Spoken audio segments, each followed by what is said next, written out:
What's up, everybody? Let's turn down this music a little bit. How's it going, everyone? I haven't done a live stream in a little bit. I don't know why. It gives me anxiety every time I do it, but yeah, I figured I would hop on and actually, I've been speaking with a lot of brand new people into the space, and I've been doing this like it's to the point where like my whole life is consumed by cryptocurrency, Bitcoin, that type of technology, and I don't really understand when I talk to people who don't know about Bitcoin. It's kind of revealing of like how little people know. Not that they're dumb or anything, but just you know.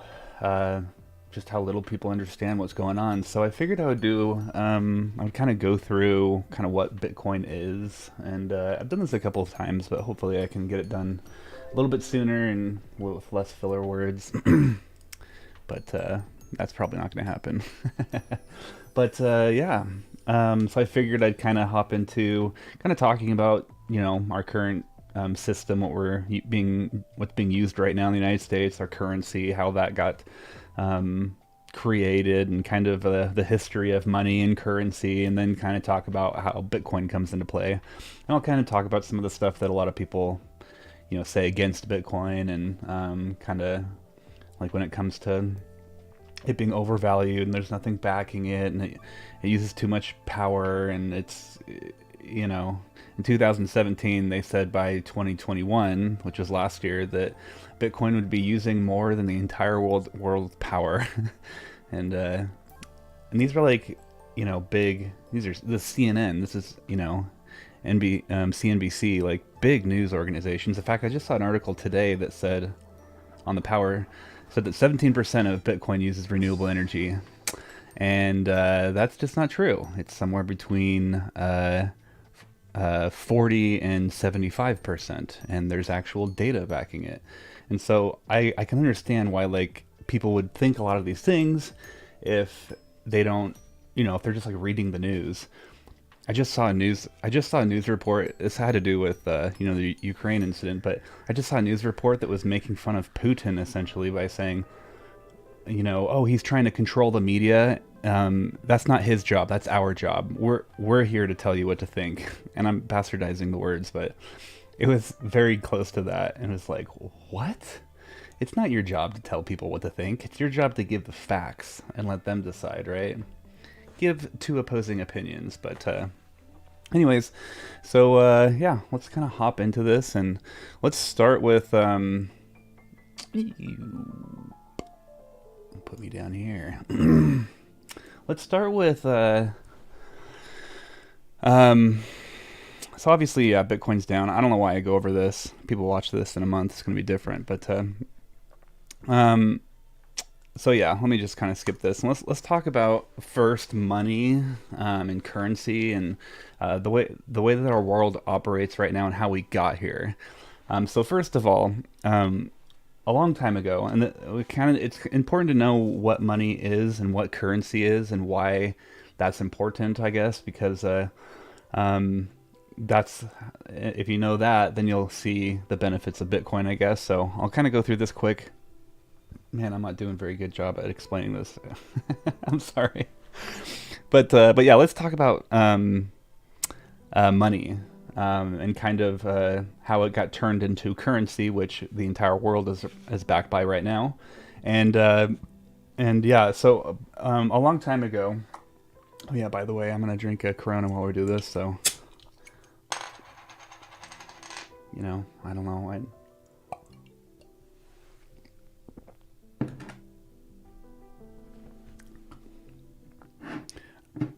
But yeah, so a while back, there was I believe it was actually a lawyer who was assigned to go and look at all the currencies. They were hired to go look at all the fiat currencies that ever existed, or money supply rather, how a country started with money and its path towards the money collapsing, just to see like Okay, we've had thousands and thousands of different countries with their own currencies. Obviously, every single currency that was created 400 plus years or more ago has all collapsed. And they wanted to essentially see how is all these countries creating a money and it ends up collapsing and it gets replaced by something else. And so they were assigned to kind of look at all these currencies and see how they collapsed. And it didn't take very long before they realized that every single currency that has ever existed, every single money value that's ever been existed, they got turned into a fiat currency, which we'll go over that in a bit, has all 100% failed. And they've all kind of gone down the same paths of failure. And it's kind of interesting because I'm going to tell you the history of how all the fiat currency, all the money that governments have created has gone to zero, and how it's gone to zero, because they all follow the same path. And then you can see if whatever country you're in, it doesn't matter. You just think about how your money was created, what your country's money has been doing, and see if it follows these same paths of failure, I guess, which they have. But every single money that's ever existed that a country has adopted has gone down this same path.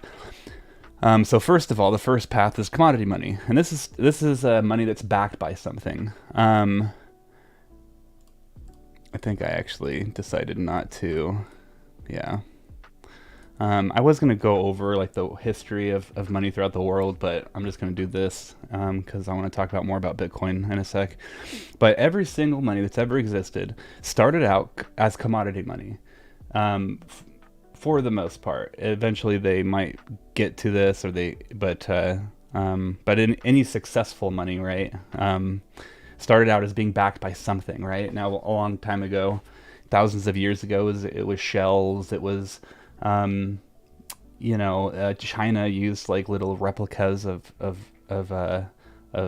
weapons they had, which is kind of interesting, but it was all backed by something. And eventually the whole world kind of figured that precious metals is a good thing to back your money by.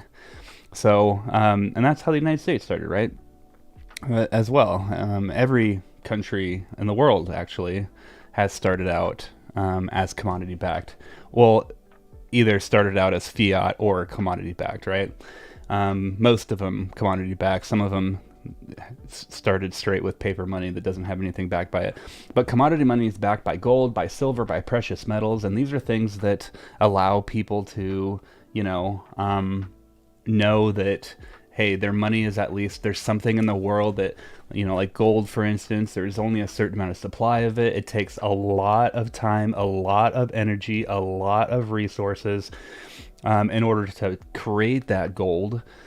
And they figured that was a good way. You can't duplicate it. You can't manipulate it. There are lots of fake versions of gold, but people can see through. There's been a couple times where there is some fool's gold that, passed.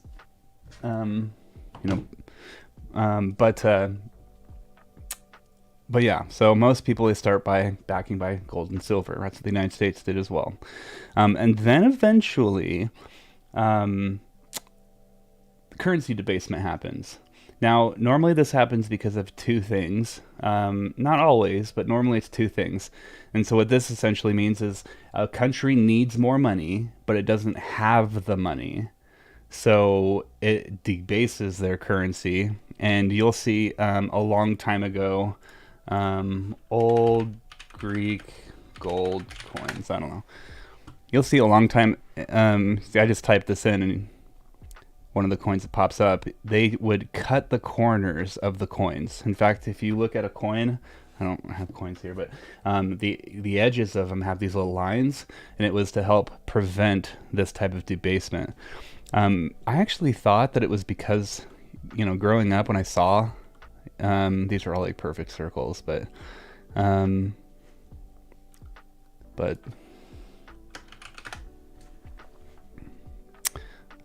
yeah, you see a lot of coins that are cut. Should have had a picture pulled up before. But the reason why they do that is they cut a small little sliver off the side of it. The base. And they would throw those little slivers. It's only showing pictures of like complete gold, but here we go. So they'd cut off little corners, and then they would essentially still use this gold coin as a gold coin, but they take like 10% of 10 coins and then create a new one. All right, and so there's many versions of this debasement, but you know, when countries the two big things that made that happen is countries going to war and public works projects. So you know, creating roads or you know something that costs a lot of money that the government needs, right?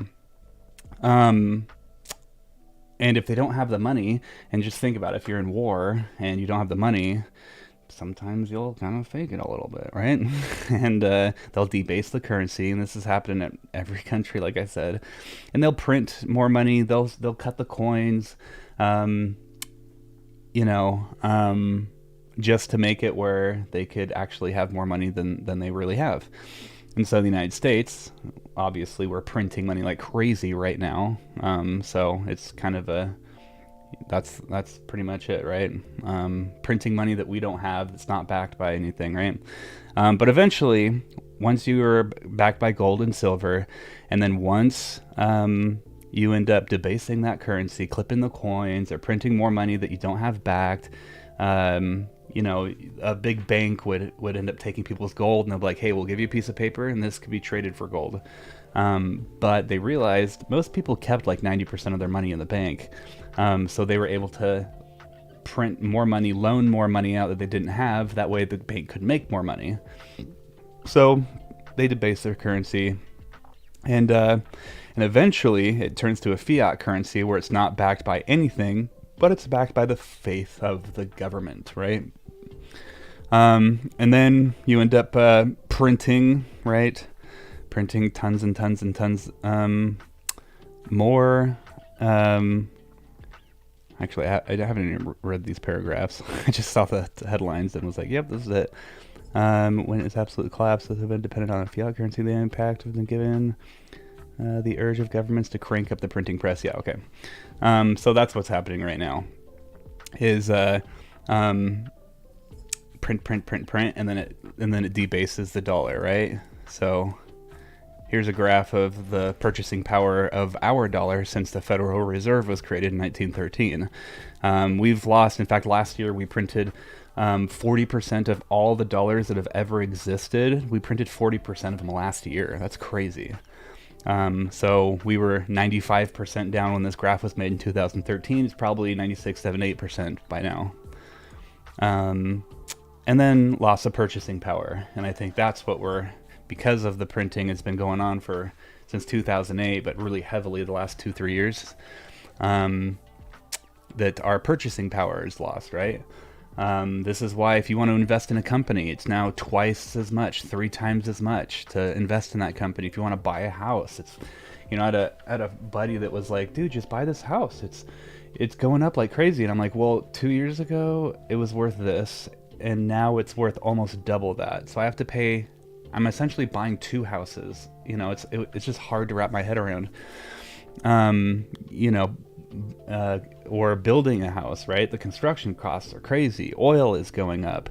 You know, you see pictures online of like, you know, like toilet paper, some basic things, and they end up, they don't wrap it as much. It's no longer triple plied, you know, and they're giving you less for a little bit more money. And that's what we're going through right now. I don't think we're even close to, we're just starting this right now when it comes to, well, I mean, it's been going on for a long time, but it's happening on like a month to month, year by year. Like you can see it drastically. It's not like, hey, when I was a kid, I could buy a candy bar for a nickel. It's like, hey, last year, you know, I was able to buy this and now it's twice as much. And then eventually the currency dies out and it's either replaced by something else or a country takes it over and now we're backed by something else, right? So a lot of countries' currencies have gone under, and then they use the United States dollar to back it. Sometimes they create new ones, regime changes, whatever the case. But this is the stages of like how the dollar, how fiat, by the way, is currency that's not backed by anything. So when you say fiat currency, that means it's not backed by gold or anything. It's just it's paper money. It's backed by the faith of the government, right? So let's kind of go through the United States real quick and see how we got to where we are right here in loss of purchasing power, and then we can kind of talk about the value of Bitcoin, right? So now I could go way back, but I don't want to go too far back.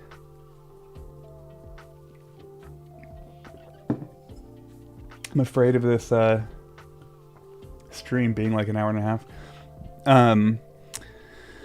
But I'm going to start with 1913. This is when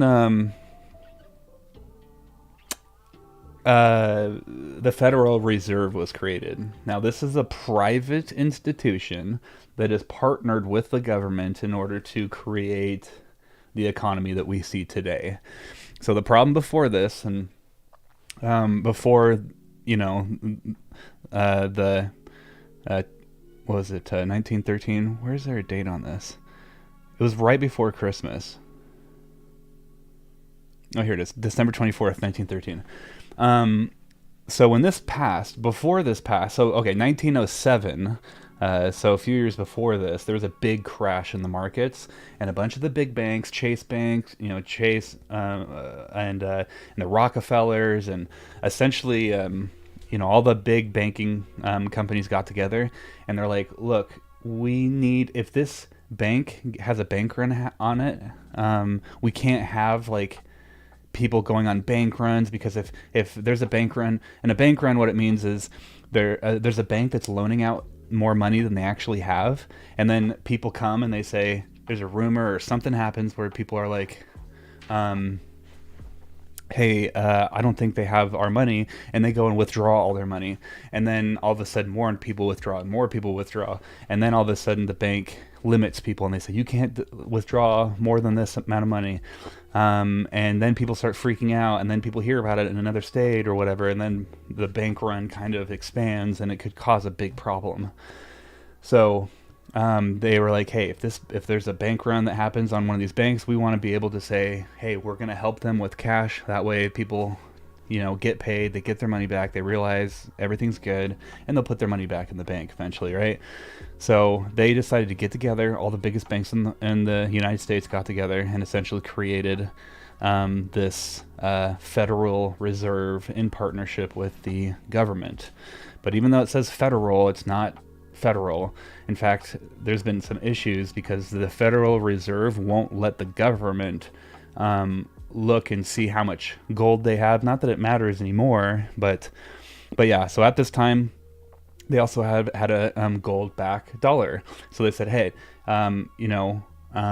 gold is gold, silver, precious metals is what your currency is backed on. So we're going to give you a paper. It's $1, 5, 10, whatever.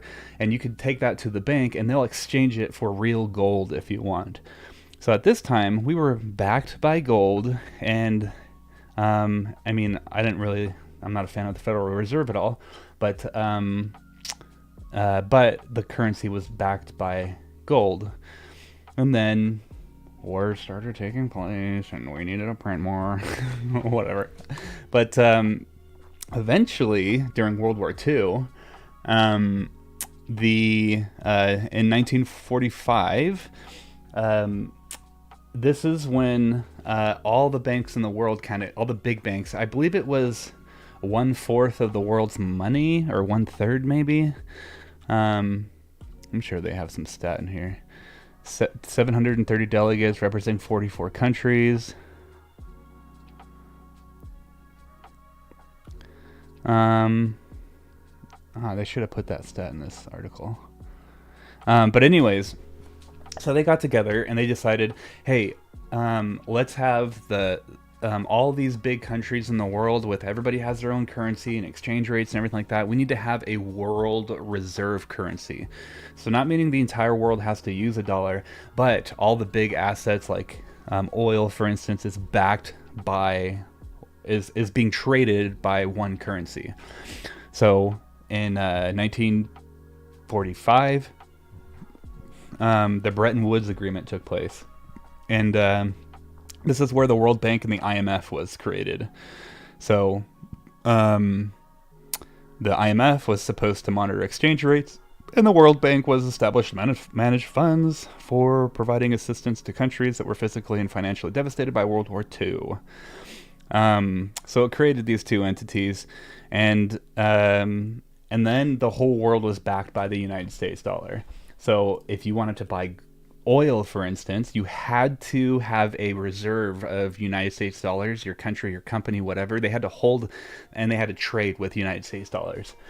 So the dollar became more powerful, and holy crap, the IMF has 189 member countries still. There's like 196 countries in the world. So like, it's like all but 7 countries. How many countries are there in the world? Oh man, I didn't type that right. 195. What country? I swear it was on 196 recently. Anyways, that's crazy. So, by the way, this is why, with like click of a button, they can shut off Russia financially, the entire country. Yeah, everything's backed by the United States dollar now, which is backed by gold. So, hey, that's fine if, you know, the UK or anyone wants to get their money back, that's fine. You have $1 billion of us, give us that $1 billion of cash back, and we'll give you $1 billion worth of gold. However, that did not happen. Because in 1971, actually, it was about 4 days or 3 days before this address took place, France, the French Prime Minister went on record and gave a speech saying the United States is using all the countries in the world to essentially use them as their piggy banks, so they can you know, have nice houses and a great economy, but the entire world is actually lifting that up, and they shouldn't have the amount of money that they actually do.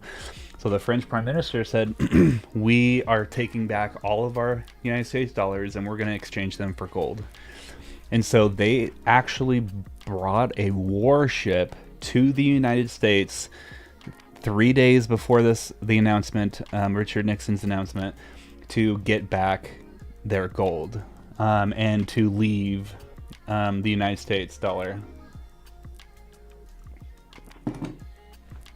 So we didn't have the money because World War II and, you know, Vietnam, like all the, you know, we were using that money. And just like banks now, you can go to your bank, and if everybody in that bank wanted their money back, they don't have it. They only hold like 10% of your money, sometimes 3%, sometimes less. So yeah, the French came to get their gold back, and the United States all of a sudden said, "Hey, we're no longer going to accept the convertibility for dollars to gold. So if you have a bunch of cash, you cannot exchange it for gold anymore." But it was left as the It was left as the world reserve currency.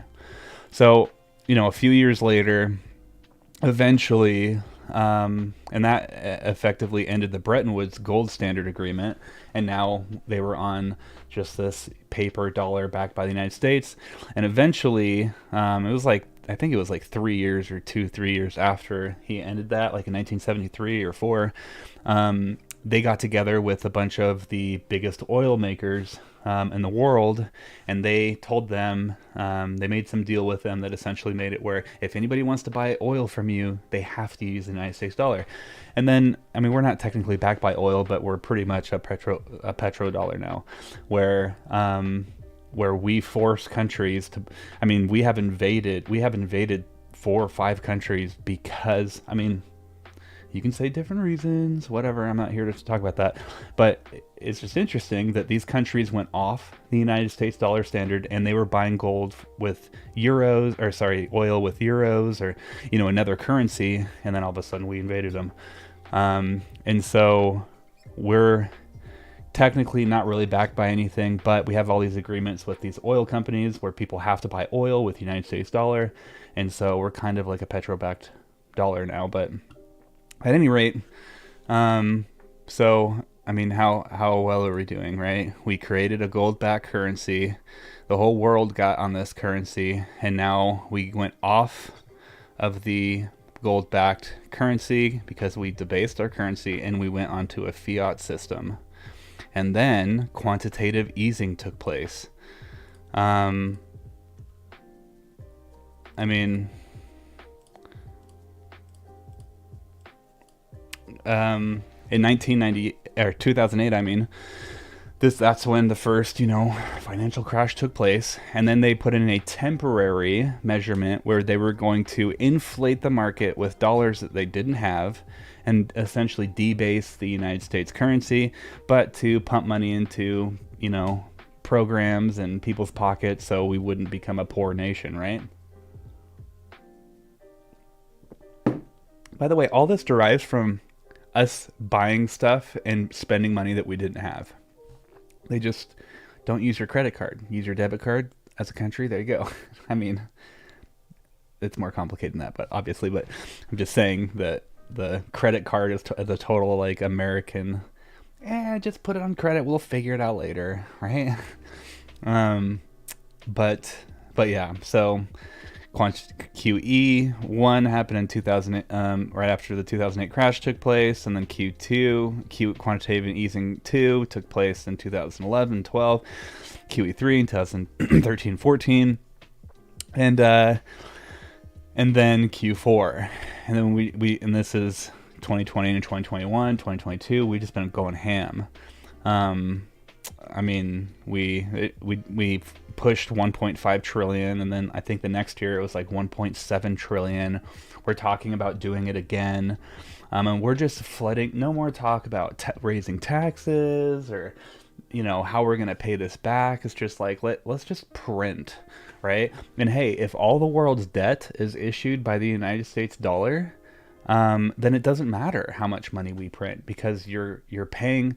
You're giving the money, like it's all in the same system and you're not owing somebody else. So we're able to get away with it because the entire world is on this dollar standard. But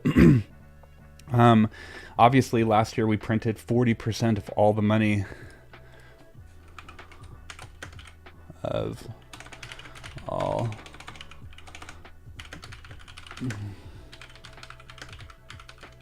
Oh my gosh. So yeah, January 2020. The Federal Reserve printed $4 trillion, which was 40% of all the dollars in existence that was printed the last 12 months. That's crazy, right? So, yeah, we're now here. Fiat currency chaos. And now we're at the point where, you know, our purchasing power is dropped and prices are rising, and a house that was, you know, 300,000 in 2013 is now $1 million.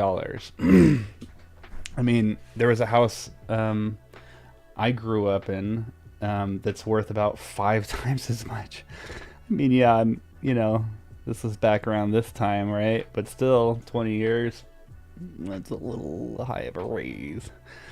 And, you know, it's kind of interesting because, hey, if we just stopped asking for raises, we stopped wanting more money, we stopped, like that's like if we, you know, if you were to take a gold, silver, or a gold, like an ounce of gold, 5,000 years ago, it bought the same thing. It's not like if you had an ounce of gold a year ago, you were able, like, it's not like you were able to buy a yacht back then, where obviously yachts didn't exist, but you know what I mean? You were able to buy, a nice robe, belt, shoes, bag, now if you have an ounce of gold as well, it's about the same thing. 2 grand, right? Nice suit costs over $1,000, shoes, belt. It's not like things have really gone up in value that much. It's that the currency that we're looking at started out at a certain price, and because of all this that takes place, you need more and more of it, and it looks like prices are increasing. But really, they haven't really all that much. It's just the currency that you're using has been debased, so it looks like things are rising in prices drastically, right? Or the value of them rise, right? But so that kind of takes me to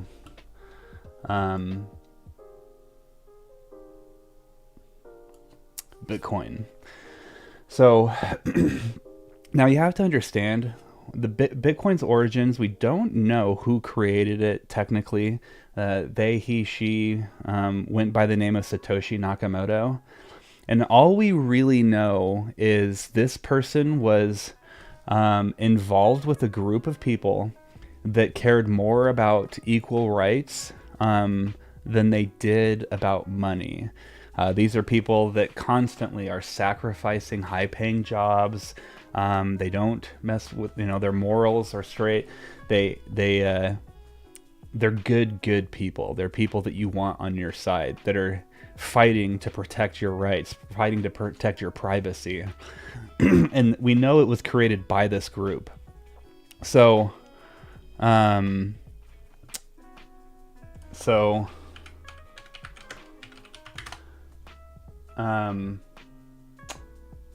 whoops, this is the wrong one, sorry. Cypherpunks. Oh. So they were called cypherpunks. I I almost said cyberpunks. I'm like, it's not cypherpunks. But these were, oh, look, Satoshi Nakamoto, it's funny. But these were people that in the late 80s, early 90s, it was a group of people that were trying to figure out how to not make it where the internet was controlled by the government, where every click was controlled, where they can look at your emails. And so a lot of the privacy that you have is, say thank you cypherpunks, because they're the ones who did that, right? And so the only reason why I bring that up is because a lot of people talk about nefarious things about Bitcoin. Well, just know it was created by people who wanted to protect you, wanted to make the world a better place. And so they essentially created a code that was like gold and silver, in the sense that you can't make any more. There's only 21 million Bitcoin, and then there's denominations of Bitcoins called Satoshis. So if Bitcoin was $1 million, a Satoshi would be equal to a penny. So that was what they decided. Hey, and so Bitcoin essentially, all Bitcoin really is it's a decentralized ledger. So it's not controlled by any corporation. And all it is I have $10, you have $10. I give you $1 for something. Now you have $11 and I have $9. I give $2 to this person. All it is taken. It's just a sheet that shows where the money is. Who has. I'm give you 5. My balance sheet gets minused by 5. Yours gets added by 5. And that's all it really is just and it's public as well, so no one can control it. And it's public, so that means anybody can look at the transaction. So it's just kind of funny when a lot of people say, oh yeah, hackers or terrorists and all this sort of stuff. It's like, well, it's public, it's open. So like, for instance, I don't want to get political, but like Russia, we know where their Bitcoin addresses are. We can find them, and hey, they could hide it for a little bit because everything's anonymous. I can create a wallet. You don't know who I am. But if I start paying my bills with that wallet, maybe right? And so, in fact, the largest seizure of money ever Little known fact. You want to know who the richest rapper is in the world? Was the richest rapper in the world? 4.5. It's always different. Come on, give me that picture. This chick right here. It's kind of a joke because she stole 4.5 billion. Allegedly, they stole 4.5 billion dollars, and anyways, she raps. It's pretty bad. But anyways, she technically was the richest, right? There's no rapper that has more than $2 billion. Maybe three. Dr. Dre, maybe. Richest rappers, and I'm getting off topic.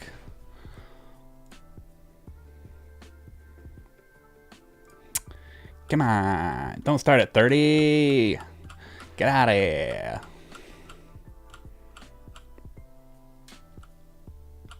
Dre's not number one, huh? Sorry, dude, I don't believe this. 6.6 billion. Come on.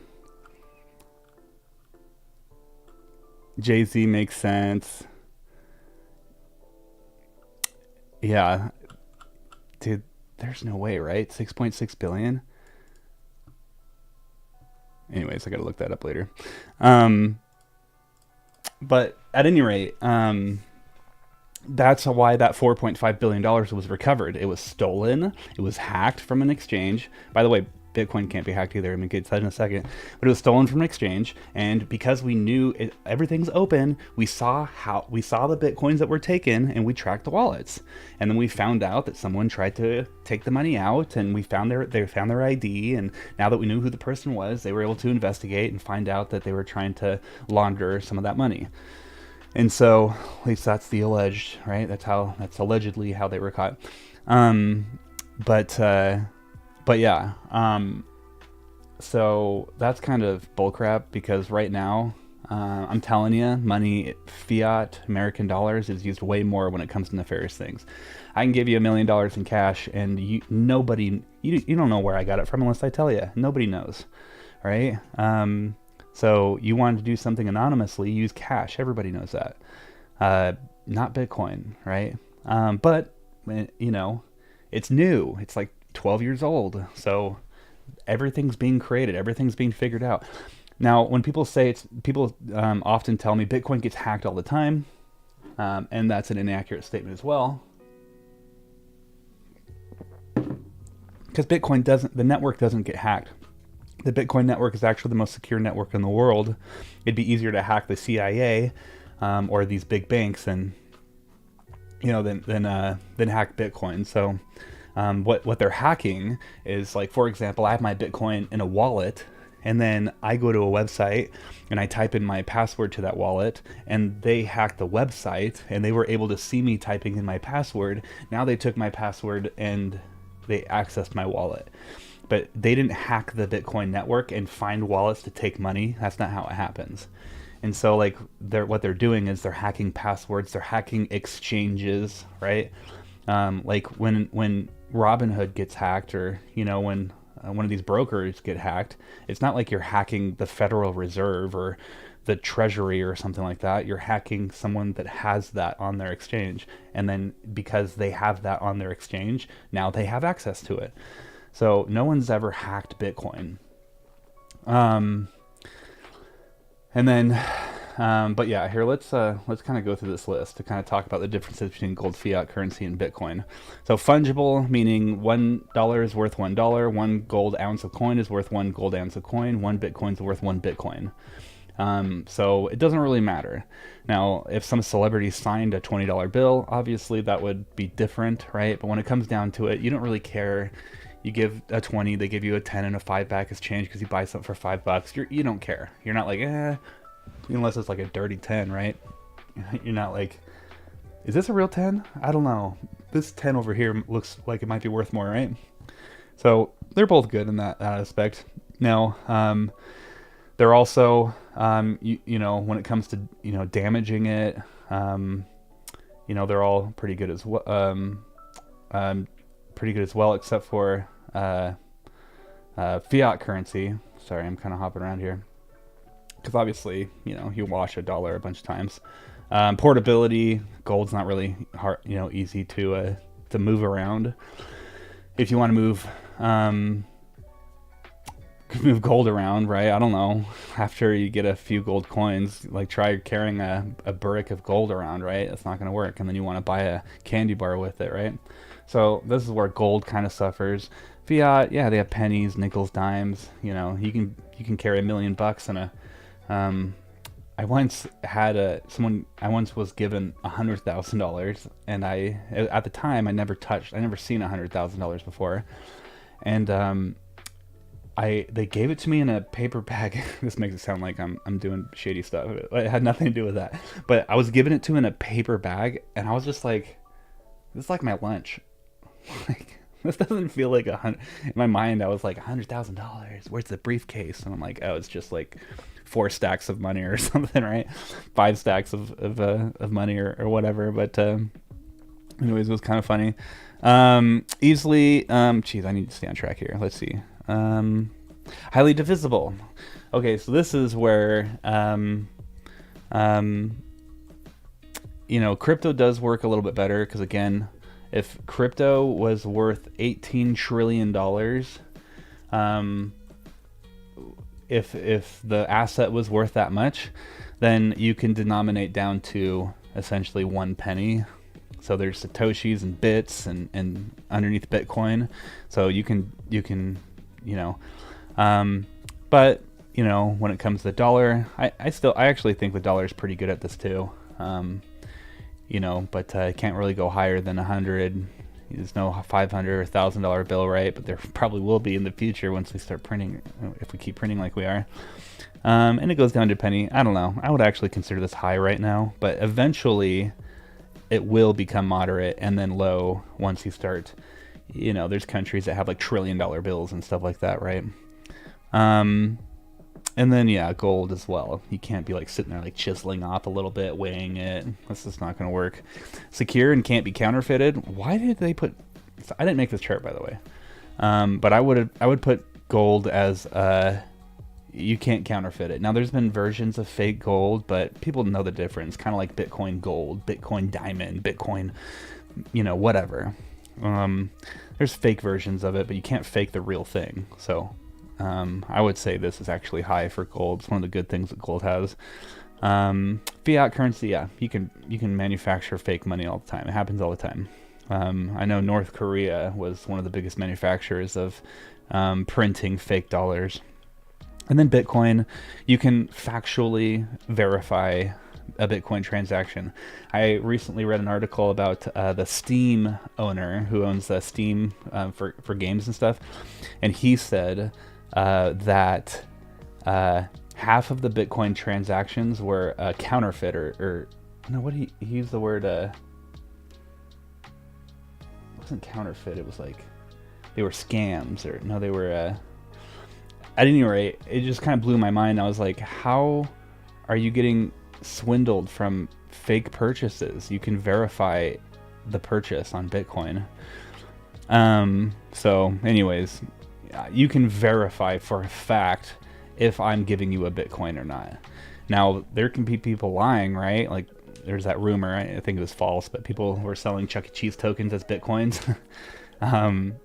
Like, obviously, if you don't know anything about a Bitcoin and someone gives you, like, I have a gold coin that says this is Bitcoin on it, it looks like a Bitcoin. It's the same picture when you type in Bitcoin. Right? It's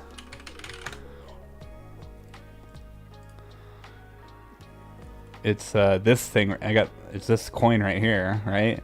So yeah, kind of, you could be tricked into thinking that's a Bitcoin, but if you know what Bitcoin is, and you know, then you can be like, oh, it's a program, it's like software, and I just go to this website and I can verify it easily, right? But yeah, so yeah, you can't counterfeit it, and that's one of the big things that Bitcoin has. Easily transactable. Gold, yeah, very hard. Dollar is easy. Now this is actually where I put Bitcoin in moderate right now, because Bitcoin currently is being worked on. It's not even where it wants to be at. They're trying to figure this stuff out right now. It's like the internet and you guys know the internet was kind of, I mean, thought of a long time ago, but it was kind of started worked on in the 40s, really heavily in the 70s. In the 80s, that's when it started kicking off. And it wasn't until the 90s that the internet that we know today, well, not even today, but then when people started seeing value of the internet. In fact, if you look at articles on the internet, they look very similar to Bitcoin.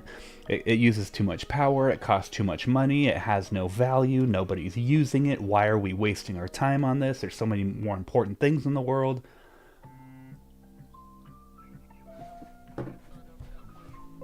So, now it's easy to transact in the sense that you just download a Bitcoin app.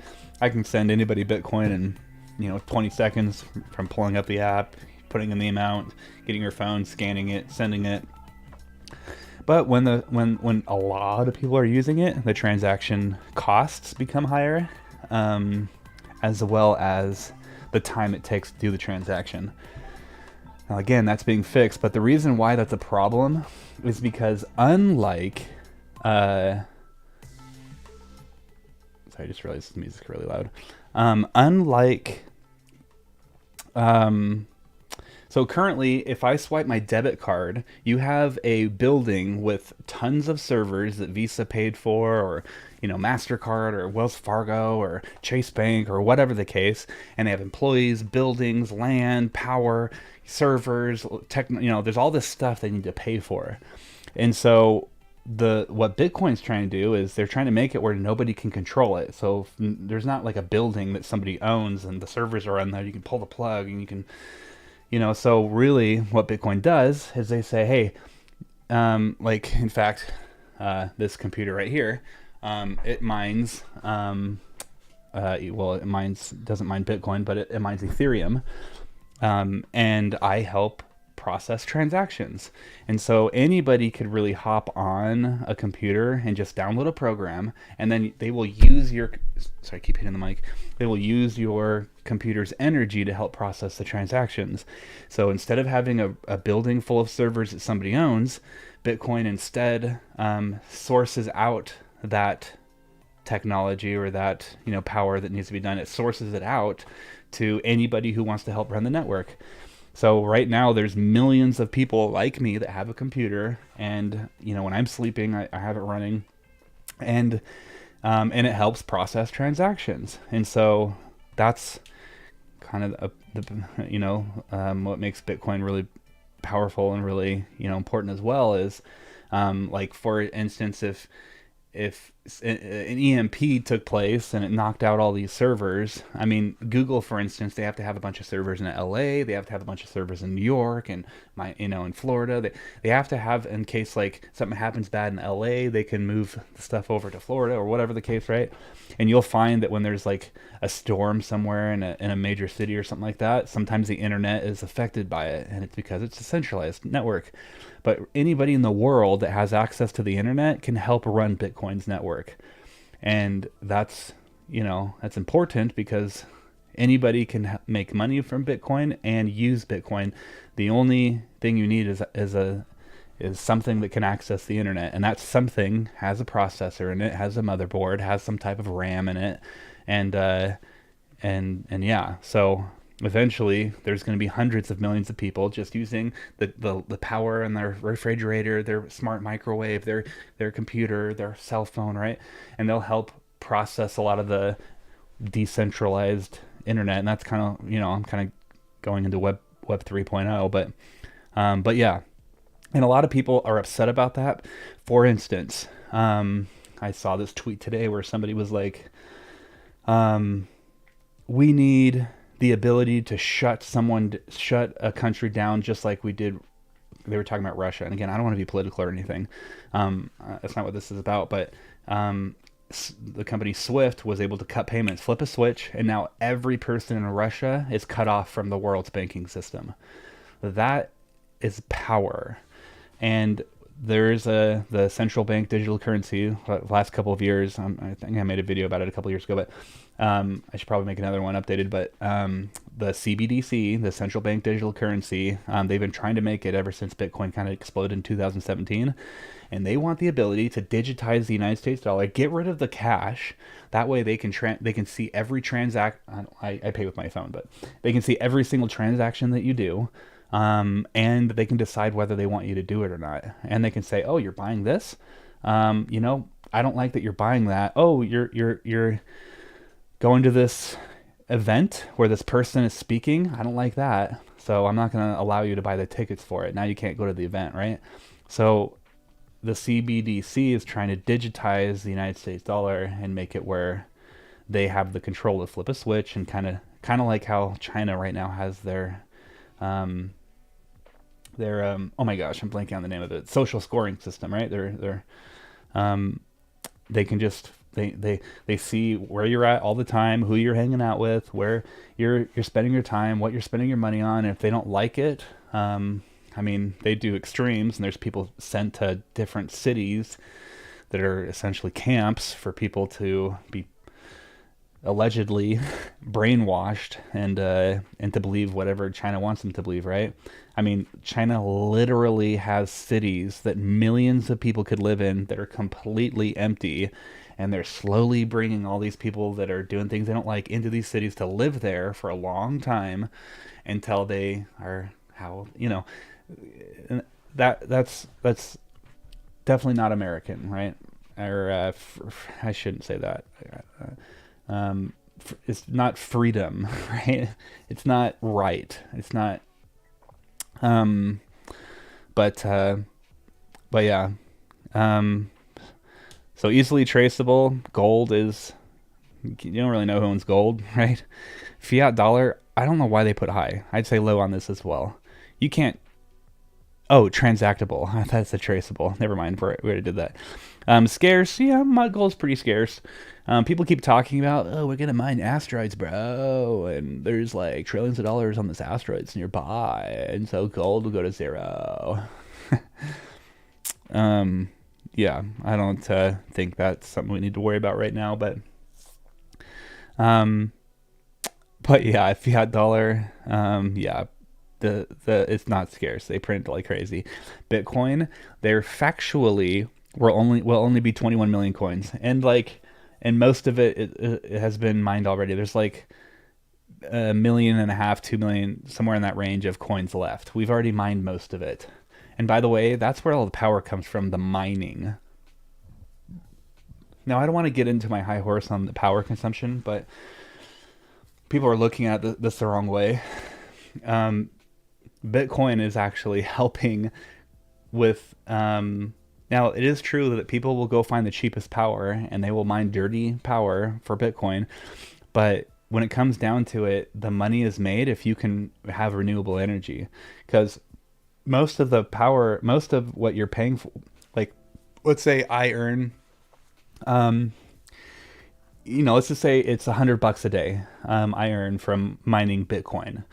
The power is going to cost like $80, to mine that.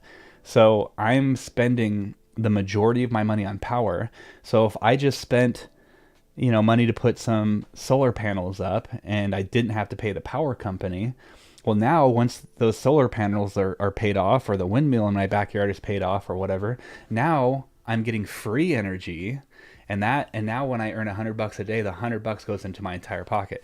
So it makes sense for people who mine a lot of Bitcoin to use renewable energies, because the profit margins are so much higher. And so it incentivizes. By the way, nobody gave a crap about.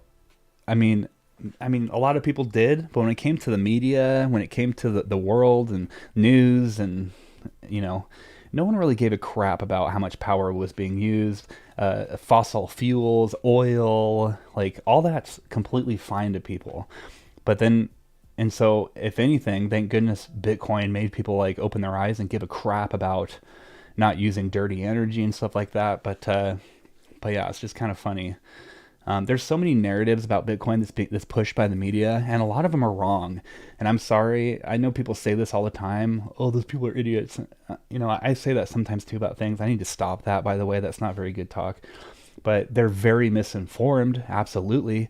I saw a CNN article today that I looked up numbers, and the there's a professor in New Mexico that is the head of he's the head researcher for cryptocurrency energy mining. I don't know his official title, but it's his job to see where all the miners are, how they're getting their power, and he said 40 to 75% of Bitcoin is on renewable energies.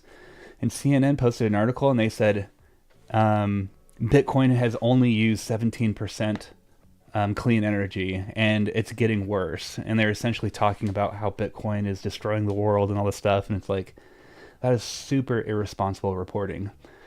And you can tell it's someone's opinion. Someone didn't like something, and it's just like, the news is crazy. And I was like, where's your research? There's no links. They give so many facts on there, and there was nothing that said where they got this information from. It's just like, you're CNN. Like, I understand you were made, you're bought by somebody and you have agendas and whatnot, but like, anyways, crazy. So obviously government doesn't issue gold, doesn't,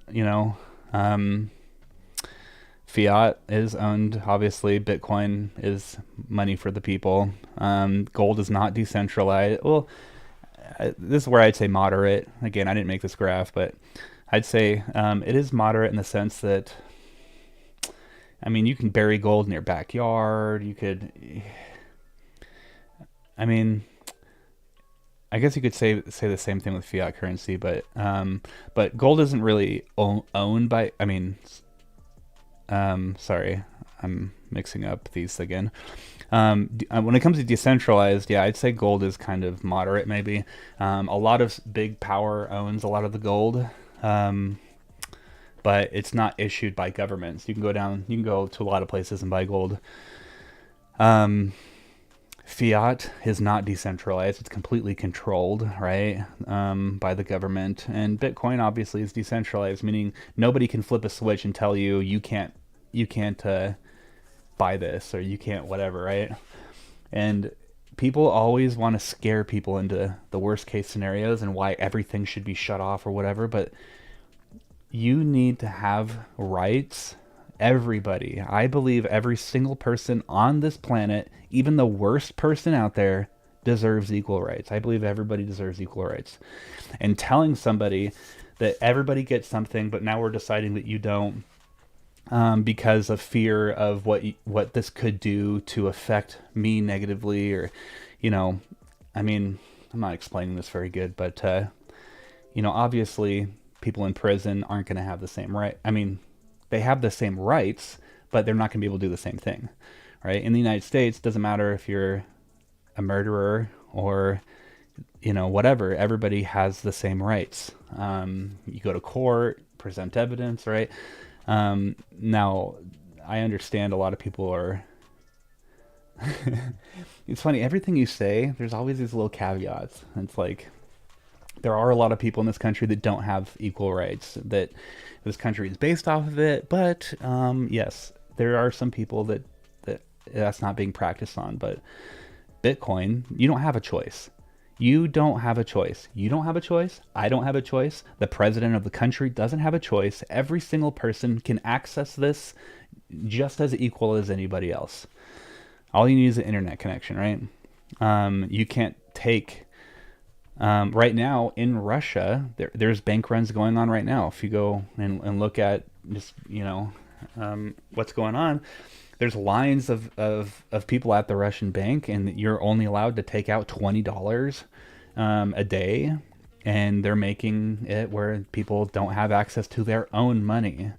So that's scary when someone can flip a switch and all of a sudden you don't have access to buying bread anymore, or whatever. And so that makes people not trust the government. They want to take all their money out of the bank and hold it themselves, right? Well, anyways. And then smart and programmable. This is a little different. Obviously, you can't program dollar bills or gold, but the reason why this is important for crypto is now, like like for example, your tires are getting low. Um, you're eventually gonna have sensors to see that the tread on it's getting low, and it'll order new tires for you automatically. Or, the cameras in your refrigerator, they can see you're low on milk and they'll just order a new thing of milk on Amazon if that's one of the products that you have on reorder or whatever the case. Or I can now, you know, we can bet on something and we both put in our bets in a system and it pays out the winner no matter what. Now, the United States dollar, most of it's digital, like 98% of the currency out there is digital form. So there is some programmability in the fiat, in the digital dollar, but paper money, it's low, yeah. But yeah, I guess that's kind of my spiel. Again, I don't want to make this super long. Where's my minutes? Oh crap! I've been doing this an hour. Wait, is that right? Oh man, yeah, it is right. All right, I'm sorry about that. um, but yeah, I just kind of want to talk about Bitcoin. Want to talk about there's a lot of misunderstandings out there. And look, here's the deal, you guys. If you're here still, by the way, if you could do me a favor, there's a little like and subscribe button down there. If you could hit those, it really helps a lot. People say that all the time on videos, and I kind of auto tune it out a lot of times. But I will be making a shorter version of this where I can just take the facts, and it's just man, making videos is I have a lot of things I'm doing. It's hard to take out the time, and I have anxiety and depression issues, whatever. but uh, um, but yeah, I super appreciate everyone who's been here thus far, and by the way, I do have a video almost done about Dogecoin and Shiba Inu, kind of going over their market caps, the company, what their code looks like, what they're trying to achieve, what it's done in the past, all that sort of stuff to kind of help out people. But look, if you're new to crypto, or you know anyone who's new to crypto, please send them my way. Send them some of my videos. I well, let's see, where are we? I'm about to say I talk to you guys on these live streams and answer questions, but I just realized my chat isn't open. Hey, what's up, Batman and Sylvia? Escalating World War III quickly. Yeah, glad to see you're back to videos. Yeah, dude.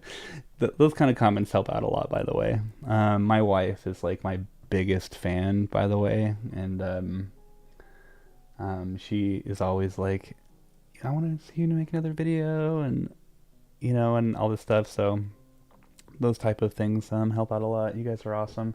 But if you know anyone who's doesn't know much about crypto, or wants to know things or whatever, and not like I don't know how to explain it.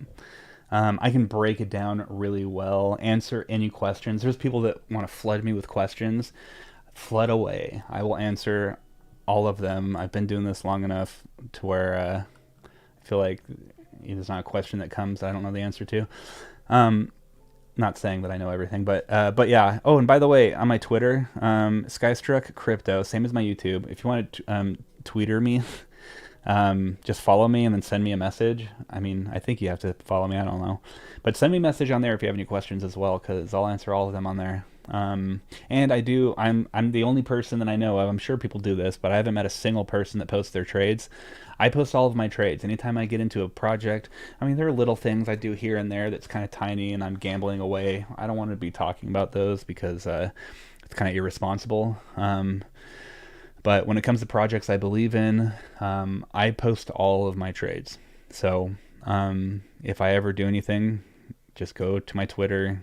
It's pinned at the very top, and you can see, the trades I've been in. This is last year, my trades, right? So, but yeah, send me a DM and I'll answer any questions, help out. But I super appreciate you guys again. Hopefully I'll have that other video about Shiba and Doge by this week, and hopefully I will see you guys on Sunday of next week. But appreciate you. Have a good one. I'll see you later. Bye.